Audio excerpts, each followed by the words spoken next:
இங்க ஒரு சயின்டிஸ்ட் ஒரு வித்தியாசமான எக்ஸ்பெரிமெண்ட்ட பண்றாரு. அது என்னன்னா, இறந்து போன ஒரு பொண்ணோட டெட் பாடிய கொண்டு வந்திருப்பாரு. இறந்து போறப்ப அந்த பொண்ணு பிரெக்னன்ட்டா தான் இருந்திருப்பா. அதனால அந்த குழந்தையும் உள்ளே இருந்து இறந்து போயிருக்கும்.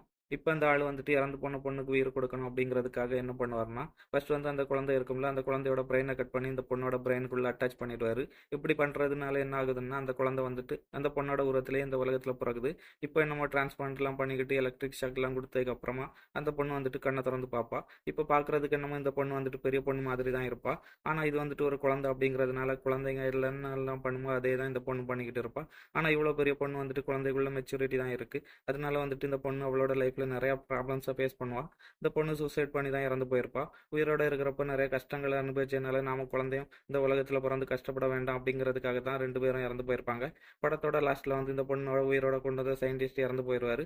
இந்த பொண்ணு அந்த சயின்டிஸ்ட்டை பார்த்தே வளர்ந்துருப்பா. அதனால அவர் வந்துட்டு பாதியிலே விட்டுட்டு போன எக்ஸ்பெரிமெண்ட் எல்லாம் அந்த பொண்ணை செய்ய ஸ்டார்ட்